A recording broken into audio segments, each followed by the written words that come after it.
prepared his message already. En die pastor had zijn boodschap al voorbereid. His wife has prepared everything that has to be prepared. En zijn vrouw die had alles voorbereid wat voorbereid moest worden. The only thing that pastor had to do is carry his Bible and say, honey, the car is ready. Het enige wat de pastor nog moest doen is een Bijbel dragen en zeggen, schat, de auto is klaar. When the pastor was in he saw his wife not dressed up, crying. En hij zag zijn vrouw die nog niet aangekleed was en zij huilde. He said, what's wrong? What's happening? En hij zei, wat is er nou mis? Wat gebeurt er? And the wife said, the boy, our son, didn't wake up from sleep. En ze zei, de jongen, onze jongen, die is niet opgestaan uit de slaap.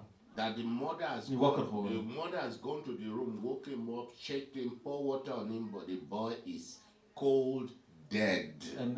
Want die moeder die ging naar de kamer en probeerde hem wakker te maken, maar die jongen was al ijskoud.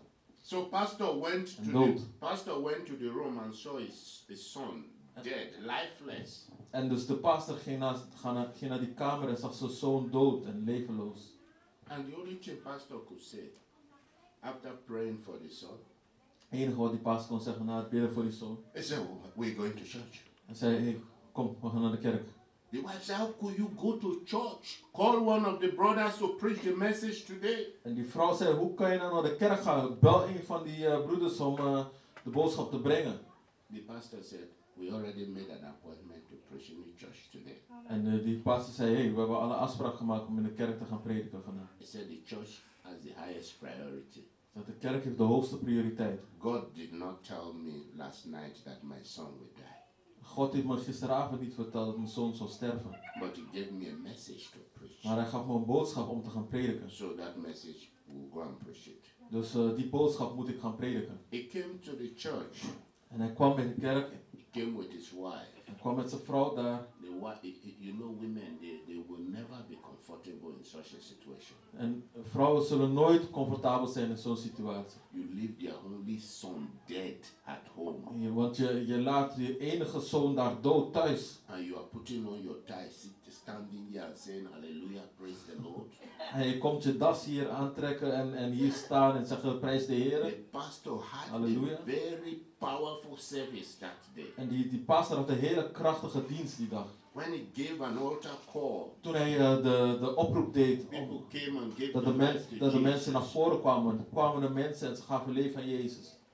After the altar call, Na die oproep voor gebed, the pastor started crying. begon die pastor te huilen. He cried and cried and cried like a baby. En hij huilde als een baby. Everybody in the church were carried away. Iedereen in de kerk was weggenomen. They didn't know what was going on. Want ze wisten niet wat er aan de hand was. Pastor told them the story. En de pastor had hun het verhaal verteld. So before we came here this morning, my son died. Hij zegt, voordat we deze ochtend kwamen, was the old church mijn zoon crying. gestorven daar. En de hele kerk begon te huilen. Everybody that gave their life to Jesus Christ started crying. En iedereen die hun leven gaf aan Jezus begon te That is huilen. how people entered their vehicle. Instead of going home, everybody was following pastor home. En zo gingen mensen, in plaats van dat ze in de auto stapten om naar huis te gaan, gingen ze de pastor volgen naar het huis. Because they want to go and help pastor to bury that son. Want ze wilden de pastor helpen om hun zoon te begraven. The boy is well known in the church. En die jongen was heel bekend in de kerk. When they drove to the pastor's home, Toen ze reden naar het huis van die pastor, it was the boy that opened the gate. toen was het die jongen zelf die die deur opende. Everybody was shocked again. En iedereen was weer gechoqueerd. The boy left alone dead at home.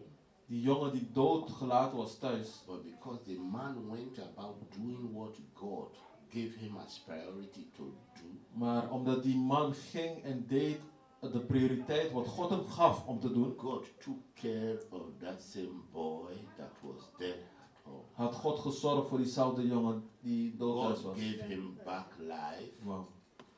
And he made sure that it is the young boy that opened the gate for God him. gaf de jongen weer leven en zorgde ervoor dat die jongen die deur opendeed, The die people poort. that came crying with pains, Die mensen die kwamen huilen met pijnen, their tears changed to tears of joy. En hun tranen veranderden in tranen van vreugde. Unlogical God. Wauw, dat is een onlogische God. God will always do things in the way that we do not understand. God doet altijd dingen op een manier waarop wij het niet begrijpen.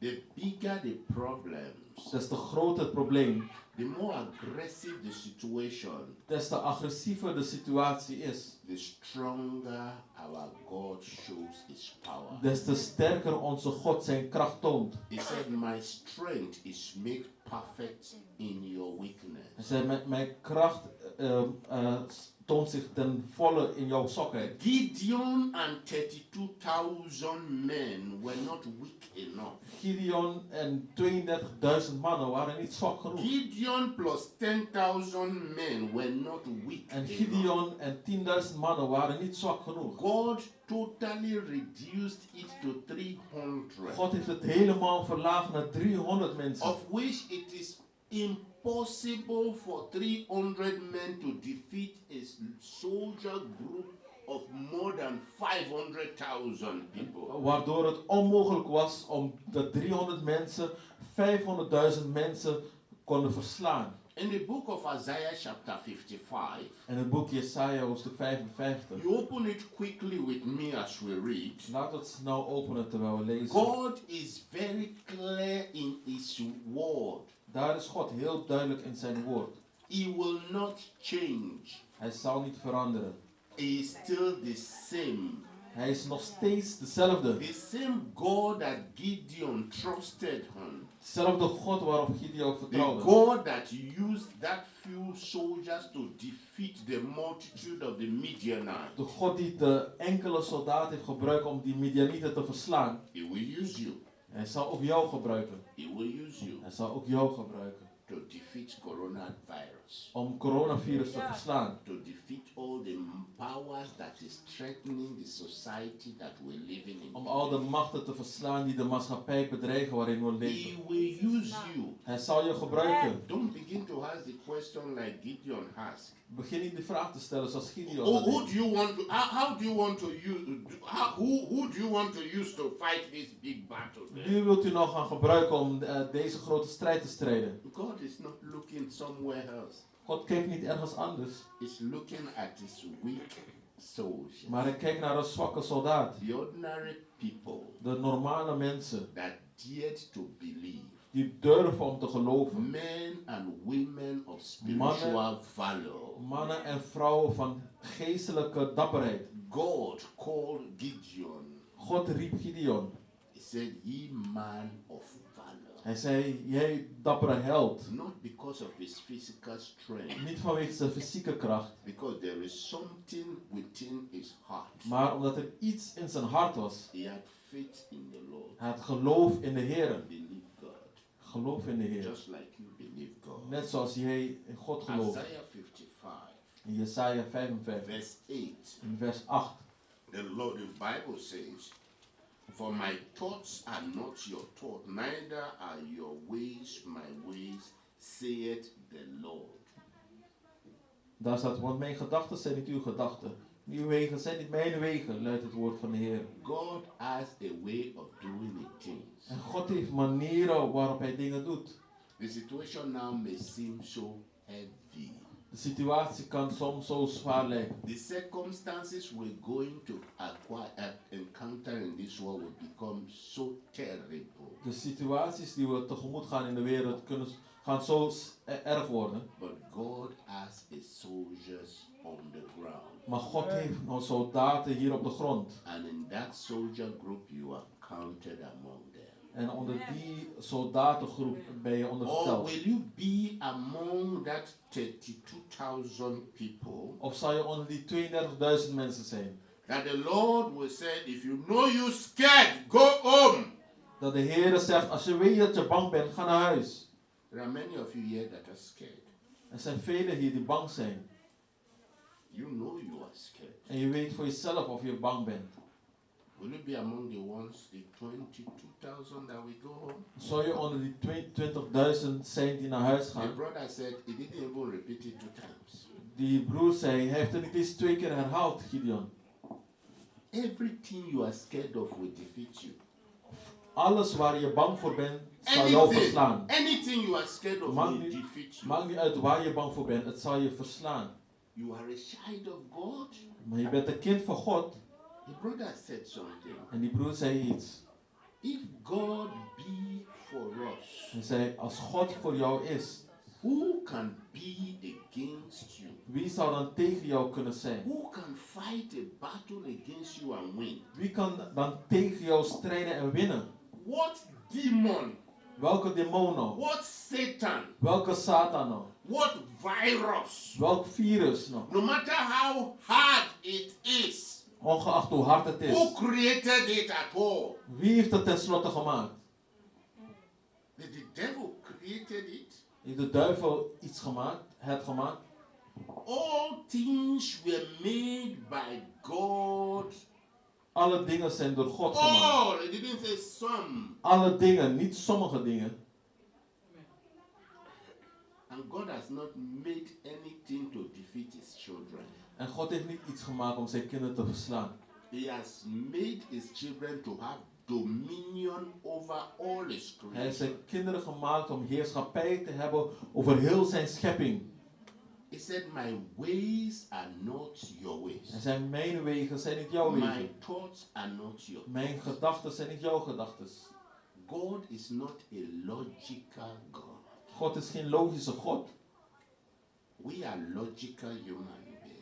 De mens is logische, zijn logische mensen. But when you get Met logica. saved, Maar wanneer je gered wordt, you are called out of the logical dan ben je geroepen uit dat logische to the unlogical. in dat onlogische. Begin to think God's thoughts. Begin Gods gedachten te denken. Stand upon the word of God. En sta op Gods woord. Believe what he says. Geloof wat hij zegt. If he says you are a soldier for battle, Als hij zegt dat je een soldaat bent voor de strijd, that is who you are. dan dat is wat je bent, wie je bent. Who will defeat you in this battle? Wie zal jou nou verslaan in deze strijd? Who will defeat you? Wie zal jou verslaan? You're already in this present world. Je bent al in deze tegenwoordige wereld. If you know you are scared, Als je weet dat je bang bent. if you are scared of the terror that will come, Als je bang bent voor de terreur die zal komen. run. En ren dan weg. Don't deceive yourself. Misleid niet jezelf. You can never win a battle that you run away from. Je kan nooit een strijd winnen waar je van wegrent. The only battle you win are the battles you faced. De enige strijd die je wint is de strijd die je tegemoet gaat. Die Who is that confronteert. Goliath before a David? Wie is nou die Goliath, die reus voor de David? No matter how big it is, Ongeacht hoe groot het is. no matter how powerful they seem to, Ongeacht hoe krachtig het lijkt. you are more than a conqueror. Je bent meer dan overwinnaar. More than a conqueror. Je bent meer dan overwinnaar. Through who? Door wie? Through Christ Jesus. Door Christus, Let's die stand in jou woont. Laten we